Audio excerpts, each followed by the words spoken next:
Hey guys, welcome back to Real Green Lawn. So today I wanted to put together a little buyer's guide for those of you that are thinking about purchasing a used McLane.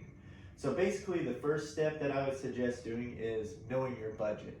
And one thing to keep in mind is knowing how much a new one costs. So a 20-inch McLane with a Briggs & Stratton, which is the cheaper engine option, and a grass catcher, which I would always suggest getting a grass catcher. A new one right now from McLane is about $1,270 plus tax. It is discounted right now, which they do offer discounts in the off season, so that's something to keep in mind.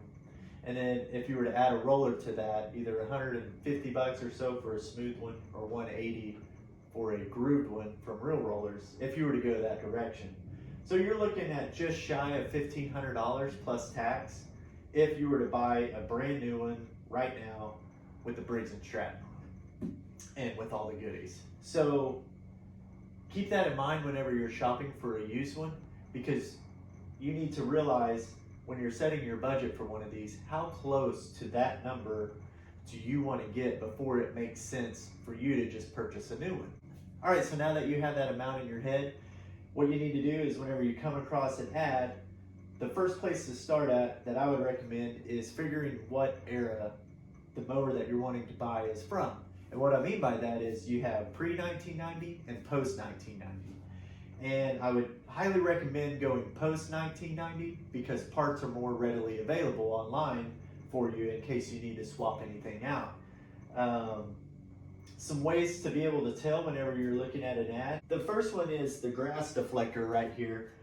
Mine is a pre-1990, it's a 1981, and you can see that it's smooth right here. So post-1990, there will actually be some guide fins that direct the grass into the catcher, and they're on the bottom part of this grass deflector. So that's one giveaway for you. Another one is you can kind of tell by the handles set up. As you can see on mine, right here, I've just got the push forward to engage the clutch, the reel, and the drive mechanism. The more modern and safer option would be to get the dead man clutch, which is the lever on the bottom. Also, parts are more readily available for that compared to my front throw system. So that is another giveaway. And then last, if the engine is original to the mower, you can just pull up the serial number and that will give you the year of the mower as well. All right, so the next thing that we need to do is we need to figure out if the mower that's being advertised to you is worth the price that the seller is asking. Now, some things that we can look at.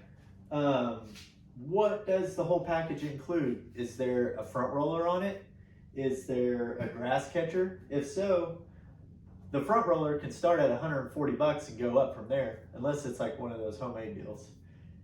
The grass catcher, a brand new grass catcher is $122. The two hooks for it are $11 a piece, so you're looking about $145 plus tax and shipping and stuff like that. Another thing, how does the engine look? You know, if you're looking at the engine and it's an older model, or the seller says, well, it starts, it runs, it kind of surges. Old Briggs & Strattons are known to surge, or it doesn't work at all. Well, you need to factor in, do you want to swap the engine? Do you want to work on the engine yourself? Or do you want to send the engine off to a small engine shop and have them work on it for you? So kind of have that number in mind. As you can see, I did a full engine swap, so I went with the Briggs & Stratton. You can use a Predator, so if you're going to do the Predator engine from Harbor Freight, that's $120. This Briggs & Stratton, for a 550 series, you're looking at about $220. For the XR series, you're looking at about $260 or so. Or if you want to go with the Big Daddy Honda, you know, you're up in like the $330 range just for the engine alone. All right, so the next thing that I would check is the reel and the bed knife. Now, it's kind of hard to inspect the actual reel in pictures, but you can tell the life expectancy of the bed knife just by the position of the reel mounts. And let me show you what I'm talking about. All right, so I put some blue tape to help identify the two bolts that you need to be looking at. You have a bolt here and a bolt here. Now what these two bolts are used for are to adjust the reel to bed knife. And so you loosen these up There's also 2 on this side as well. You loosen those up and you can move the reel up and down to position it against the bed knife, which is down here at the bottom. Now, to tell the life expectancy or the life remaining of your bed knife, you can see there's slotted openings for both of these bolts. The lower that these bolts are, the less life there is on the bed knife. So as you can see, mine are pretty low, so I don't have too much life on my bed knife. If the reel's in good shape, that's good. That saves you $500. But the bed knife is gonna be $140 to swap out. All right, so you're finished looking at the ad, and overall, everything you read and you're looking at looks good. It looks like something you wanna go check out. So you get to the seller's house and you're looking at the mower. Here's what you need to be looking at in person. So the first thing that I would do is I would come back over here to the reel and I would check this baby out. So what you want to do first is you want to check the blades to make sure the blades follow the actual contour that they're supposed to be following. You want them to be uniform. You don't want any ripples in them. You don't want any hard nicks or cracks. Also, you want to check the mounts to make sure that the mounts are connected properly and they're not bent as well. You could kind of look at the leading edge and see if the reel is sharp. Don't rub your finger across it, you'll cut yourself. But if you do cut yourself, that's a good sign. At least somebody was taking care of it and actually kept the reel sharp.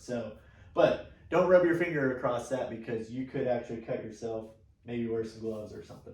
Also, you can look down at the bed knife and you want to make sure that the bed knife doesn't have any bends in it, no nicks, no cracks, and everything just looks normal. All right, moving up from the bed knife, the next thing you can do is just take a look at the clutch belt here. Just make sure it's not frayed or cracked or anything like that, or you can kind of tell the overall condition of the belt. Okay, now if we move over onto this side, you have 2 sprockets with a chain drive inside of here. These are 1/2-inch bolts, so if you have a 1/2-inch socket, you can take this cover off. It's pretty easy. I'm sure the seller wouldn't have any problem with you taking it off. And you can inspect the sprockets to make sure all the teeth are there, the chain's in good condition, and then put that back on. While we're right here, give the gas a little bit of a smell, make sure that the gas is clean and good, and then you can check your oil to make sure the quantity's there and then it's the right color. You don't want that milky substance looking stuff.